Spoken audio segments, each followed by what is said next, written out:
ತುಟ್ಟಿ ಭತ್ಯೆಯಲ್ಲಿ ಭಾರೀ ಏರಿಕೆ ನಿರೀಕ್ಷೆ ಹುಟ್ಟಿಸಿದ ಎಐಸಿಪಿಐ ಐಡಬ್ಲ್ಯೂ ದತ್ತಾಂಶ, ಕೇಂದ್ರ ಸರ್ಕಾರಿ ನೌಕರರಿಗೆ ಜಾಕ್ಪಾಟ್. ನಮಸ್ಕಾರ ಸ್ನೇಹಿತರು, ಉಪಯುಕ್ತ ಮಾಹಿತಿ ಚಾನಲ್ಗೆ ಸ್ವಾಗತ. 8 ಪೇ ಕಮಿಷನ್. 8ನೇ ವೇತನ ಆಯೋಗದ ಅನುಷ್ಠಾನಕ್ಕಾಗಿ ಕಾತುರರಾಗಿ ಕಾಯುತ್ತಿರುವ ಕೇಂದ್ರ ಸರ್ಕಾರಿ ನೌಕರರು ಮತ್ತು ಪಿಂಚಣಿದಾರರು ಸದ್ಯ ಜನವರಿ 2026ರ ತುಟ್ಟಿ ಭತ್ಯೆ ಪರಿಷ್ಕರಣೆಯ ನಿರೀಕ್ಷೆಯಲ್ಲಿದ್ದಾರೆ. ಏತನ್ಮಧ್ಯೆ ಜುಲೈ 2026ರ ಡಿಎ ಪರಿಷ್ಕರಣೆಗೆ ಆಧಾರವಾಗುವ ಎಐಸಿಪಿಐ ಐಡಬ್ಲ್ಯೂ ಪ್ರಾಥಮಿಕ ಡೇಟಾವನ್ನು ಬಿಡುಗಡೆ ಮಾಡಲಾಗಿದ್ದು, ಭಾರೀ ಪ್ರಮಾಣದಲ್ಲಿ ಡಿಎ ಹೆಚ್ಚಳದ ನಿರೀಕ್ಷೆ ಹುಟ್ಟಿಸಿದೆ. 7ನೇ ವೇತನ ಆಯೋಗದ ಶಿಫಾರಸ್ಸಿನಂತೆ ಕ್ರಮವಾಗಿ ಕೇಂದ್ರ ಸರ್ಕಾರಿ ನೌಕರರು ಮತ್ತು ಪಿಂಚಣಿದಾರರಿಗೆ ತುಟ್ಟಿ ಭತ್ಯೆ ಮತ್ತು ತುಟ್ಟಿ ಪರಿಹಾರ ಹೆಚ್ಚಳವನ್ನು ಲೆಕ್ಕಾಚಾರ ಮಾಡಲು ಎಐಸಿಪಿಐ ಐಡಬ್ಲ್ಯೂ ಡೇಟಾವನ್ನು ಬಳಸಲಾಗುತ್ತದೆ.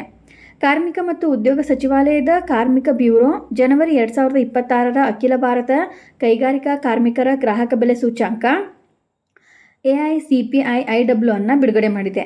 ಈ ಸೂಚ್ಯಂಕವು 0.4 ಅಂಕಗಳನ್ನು ಹೆಚ್ಚಳವನ್ನು ವರದಿ ಮಾಡಿದೆ. ಈ ಹಿಂದೆ ಬಿಡುಗಡೆಯಾದ ಅಂಕಿಅಂಶಗಳ ಪ್ರಕಾರ ಜನವರಿ 2026ರ ಅಖಿಲ ಭಾರತ ಸಿಪಿಐ ಐಡಬ್ಲ್ಯೂ 0.4 ಅಂಕಗಳಿಂದ 148.6 ಅಂಕಗಳಿಗೆ 148.6 ಏರಿಕೆಯಾಗಿದೆ ಎಂದು ಲೇಬರ್ ಬ್ಯೂರೋ ಫೆಬ್ರವರಿ 27, 2026ರ ಪತ್ರಿಕಾ ಪ್ರಕಟಣೆಯಲ್ಲಿ ತಿಳಿಸಿದೆ. ಜನವರಿ 2026ರ ವರ್ಷದಿಂದ ವರ್ಷಕ್ಕೆ ಹಣದುಬ್ಬರವು -3.77 ಆಗಿತ್ತು.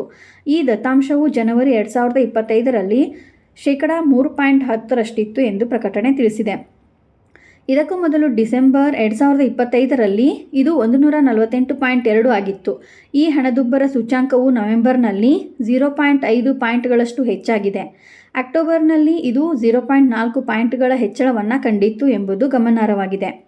ಜನವರಿ 2026ರ ಎಐಸಿಪಿಐ ಐಡಬ್ಲ್ಯೂ ದತ್ತಾಂಶವು ಜನವರಿ 1, 2026ರಿಂದ ಜಾರಿಗೆ ಬರುವ ತುಟ್ಟಿ ಭತ್ಯೆ ಹೆಚ್ಚಳದ ಮೇಲೆ ಯಾವುದೇ ಪರಿಣಾಮ ಬೀರುವುದಿಲ್ಲ. 7ನೇ ವೇತನ ಆಯೋಗವು ನಿಗದಿಪಡಿಸಿದ ಚಾಲ್ತಿಯಲ್ಲಿರುವ ಮಾನದಂಡಗಳ ಪ್ರಕಾರ ಜನವರಿ 2026ರ ಮತ್ತು ನಂತರದ ಎಐಸಿಪಿಐ ಐಡಬ್ಲ್ಯೂ ದತ್ತಾಂಶವು ಜುಲೈ 1, 2026ರಿಂದ ಜಾರಿಗೆ ಬರುವ ಡಿಎ ಪರಿಷ್ಕರಣೆಯಲ್ಲಿ ಪ್ರಮುಖ ಪಾತ್ರ ವಹಿಸುತ್ತದೆ. 7ನೇ ವೇತನ ಆಯೋಗದ ಶಿಫಾರಸುಗಳ ಪ್ರಕಾರ ಕೇಂದ್ರ ಸರ್ಕಾರಿ ನೌಕರರು ಮತ್ತು ಪಿಂಚಣಿದಾರರಿಗೆ ವರ್ಷಕ್ಕೆ 2 ಬಾರಿ ತುಟ್ಟಿ ಭತ್ಯೆ ಮತ್ತು ತುಟ್ಟಿ ಪರಿಹಾರ ನೀಡಲಾಗುತ್ತದೆ. ಡಿಎ ಹೆಚ್ಚಳವು ಜನವರಿ ಮತ್ತು ಜುಲೈ ತಿಂಗಳುಗಳಲ್ಲಿ ಜಾರಿಗೆ ಬರುತ್ತದೆ. ಜುಲೈ 2025ರಿಂದ ಡಿಸೆಂಬರ್ 2025ರವರೆಗಿನ ಎಐಸಿಪಿಐಡಬ್ಲ್ಯೂ ದತ್ತಾಂಶದ ಆಧಾರದ ಮೇಲೆ ಜನವರಿ 2026ರಲ್ಲಿ -2 ಡಿಎ ಹೆಚ್ಚಾಗುವ ನಿರೀಕ್ಷೆ ಇದೆ. ಇದು ಕೇಂದ್ರ ಸರ್ಕಾರಿ ನೌಕರರ ಒಟ್ಟು ಡಿಎ ಮತ್ತು ಪಿಂಚಣಿದಾರರ ಡಿಆರ್ ಅನ್ನು -60ಕ್ಕೆ ಏರಿಸುತ್ತದೆ. ಇದು ಭಾರೀ ಡಿಎ ಹೆಚ್ಚಳದ ಜೊತೆಗೆ ವೇತನ ಹೆಚ್ಚಳವನ್ನು ಸಹ ಸೂಚಿಸುತ್ತದೆ.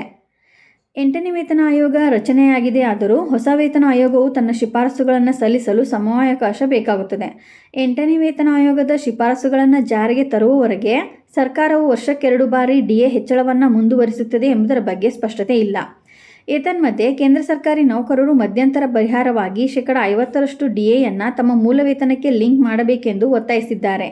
ಸರ್ಕಾರ ಇದಕ್ಕೆ ಸಮ್ಮತಿಸಿದರೆ ಜನವರಿ 2026 ಮತ್ತು ನಂತರದ ತಿಂಗಳುಗಳ ಎಐಸಿಪಿಐ ಐಡಬ್ಲ್ಯೂ ಡೇಟಾವನ್ನು ಆಧರಿಸಿ ಜುಲೈ 1ರಿಂದ ಡಿಎ ಹೆಚ್ಚಳವನ್ನು ಪರಿಷ್ಕರಿಸುವ ಅಗತ್ಯವಿರುವುದಿಲ್ಲ.